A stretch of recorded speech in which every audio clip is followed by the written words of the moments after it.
Hindi mahirap sa Diyos na lagyan ng laman ang iyong pitaka at bulsa.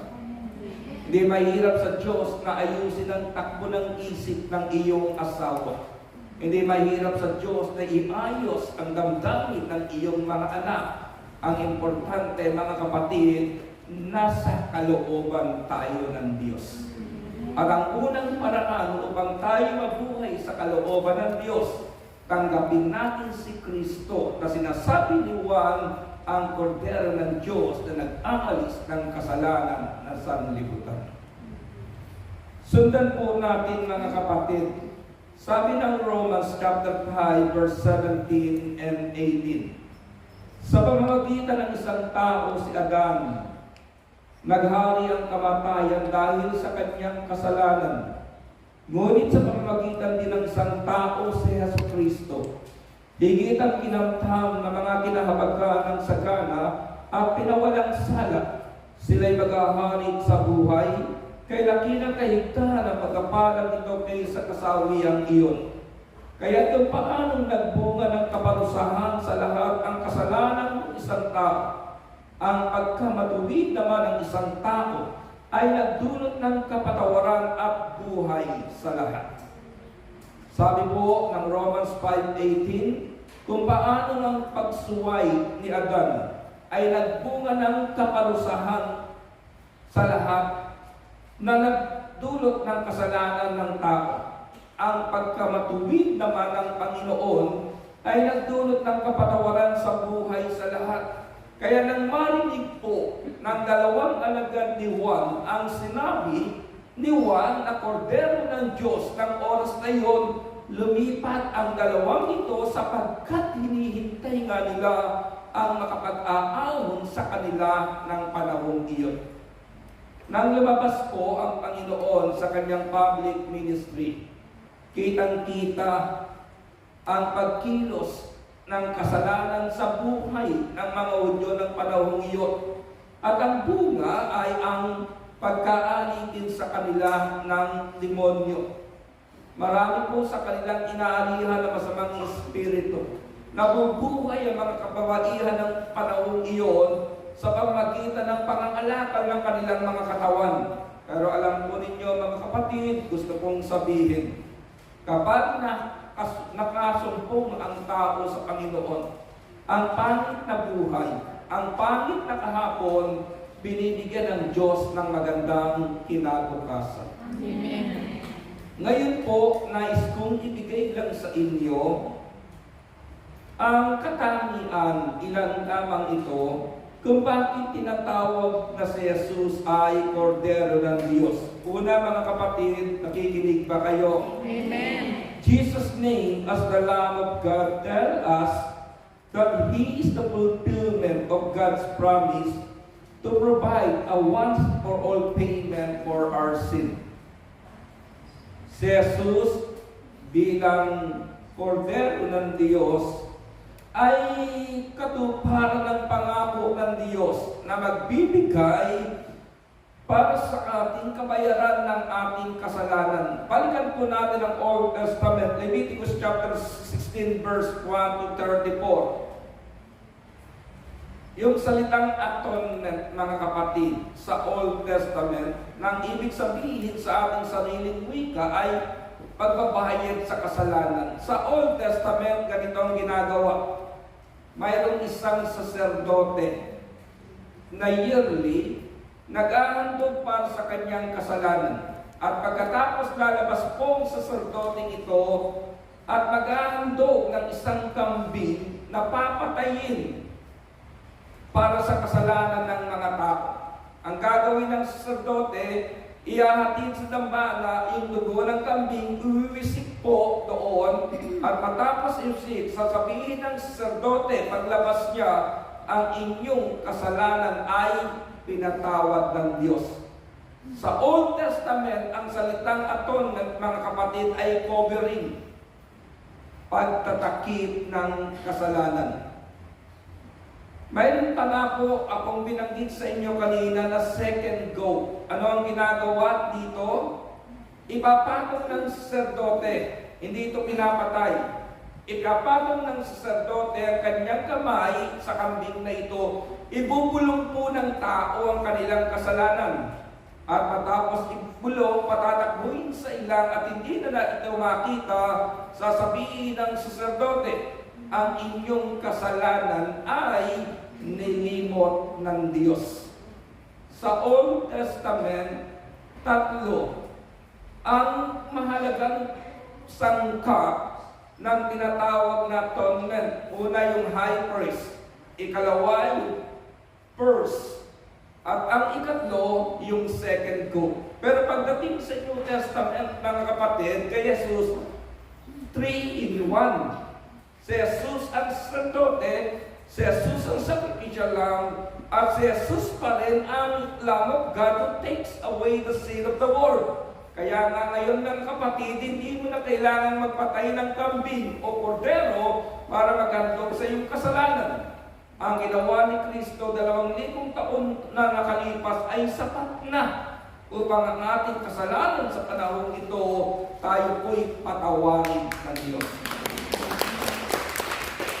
Ano ang pagkakaiba ng dugo ng hayop sa Old Testament? Nagtatakip ng kasalanan. Pero pagdating sa New Testament, anong sinabi sa dugo ni Kristo? Who takes away the sin of the world. Ibig sabihin, hindi lamang po nagtatakip, nag-aalis ng kasalanan ng tao. Amen. Amen. Kaya nga, kung lalapit tayo sa Diyos, ngayon confident ka. Sa pamamagitan ng dugo ni Kristo, hindi inaalala ng Panginoon ang pangit na ginawa natin noon. Dahil kung aalalahanin ito ng Diyos, hindi tayo ma-answer prayer. Amen. Diba? Minsan, yung mga mahal natin sa buhay, kapag lumapit sa atin, kahit ilang taon nang inihingi ng sorry ang kanilang kasalanan, dahil hindi ka nakalilimot, parang kahapon lang ginawa. Kaya tumitigas pa rin ang iyong puso.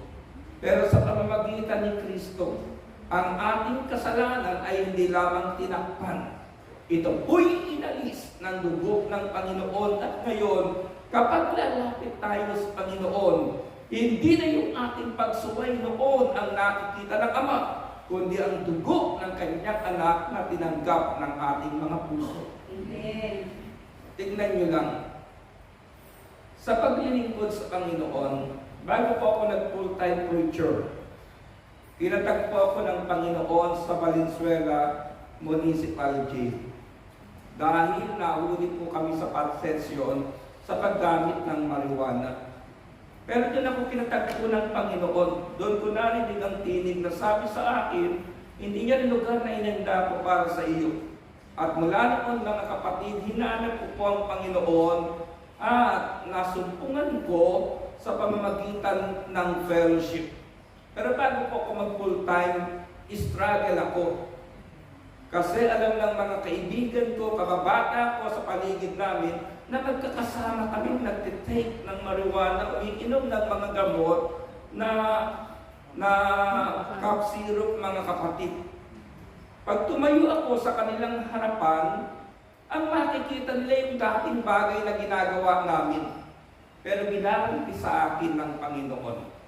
Kapag tumayo ka sa kanila, hindi yung kasalanan mo ang aking itatayo sa kanila, kundi paano ka binago nang tanggapin mo ang salita ng Diyos. Diba, mga workers? Kung tayo lang mag-grade sa ating sarili, pwede natin sabihin hindi tayo karapat-dapat. Bakit? Bait mo ngayon, chismosa ka kahapon. Hindi kayo ito, ha? Ang sinasabi ko lang, mga kapatid, natural, di ba? Nagkamali tayo kahapon, nagkasala tayo kahapon. Pero bakit nakapaglilingkod tayo ngayon? Dahil may Diyos na ang kanyang anak ibinigay sa atin. Ang dugo ni Kristo umaalis ng ating pagkulang, kaya nagiging karapat-dapat tayo sa harapan ng Diyos. Amen. Alam nyo, kung hindi dahil kay Kristo, wala na tayong gawain ngayon. Sino ba hindi nagkasala, mga kapatid? Sino ba hindi nagkamali? Minsan nga tayo, kahit Kristiyano ka na, ang galing natin umatol sa ating kapwa. Bakit nagsisimba yan? Kabit naman yan. Malay mo nga doon sa pagsimba, masumpungan niya ang Diyos. Paglabas niya ng simbahan, hindi na magbalik doon sa lalaking kanyang kasama sa buhay, magbalik na sa sariling tahanan. Yung tao nagbago na. Minsan tayo, yung bibig natin, hindi pa nagbabago. Pero salamat sa Diyos, sa pamamagitan ng kanyang bugtong na anak, nagiging karapat-dapat tayo maglingkod sa Panginoon. So na, Jesus' name, as the Lamb of God, tell us that He is the fulfillment of God's promise to provide a once-for-all payment for our sin. Ikalawa, mga kapatid, the sacrificial lambs of the Old Testament provided temporary covering for our sin until the sacrifice of Jesus, the perfect Lamb of God. Yan din po yung sinasabi ko sa inyo. Sa Old Testament, ang atonement ay covering. Sa New Testament, ang atonement, mga kapatid, takes away, inaalis ang ating kasalanan. Kaya nga, kung magbabalik lubusan tayo sa Panginoon, gusto kong sabihin sa inyo, karapat-dapat tayong maglingkod sa Diyos. Alam po ba ninyo kung anong isang bagay na inaalis ng dugo ng Panginoon sa atin, yung tinatawag na guilty feelings? Minsan, sabi ng isang babae sa nanliligaw sa kanya, sabi niya, hindi ako karapat-dapat sa iyo kasi ako isang babaeng may pangit na nakaraan. Sagot ng lalaki, bagay tayo kasi ako isang lalaking walang magandang kinabukasan. Yun po ang tao, mga kapatid. Pero sa Diyos, wala kang pangit na nakaraan. Amen. Katulad po ng masumpungan ng dalawang alagad ni Juan, bumalik po sila, sumama sa Panginoon. Kaya hindi pa huli ang lahat, mga kapatid. Amen. Dumaraan man tayo sa pangit na sitwasyon, may struggle man tayo sa pagsuway sa kalooban ng Diyos. Manindigan tayo si Kristo, ang lumilinis ng ating puso't kalooban, nagiging karapat-dapat tayong maglingkod sa Diyos. Amen. Amen. Ikalawang bagay, sabi ko sa inyo, the sacrificial lamb of the Old Testament provided temporary covering for our sin until the sacrifice of Jesus, the perfect Lamb of God.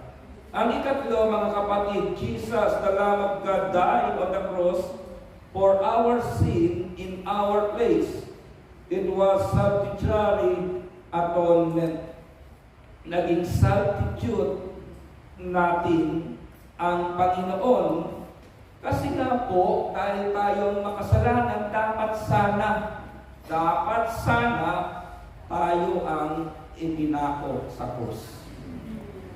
Amen? Amen? Dapat sana, mga kapatid sa Panginoon.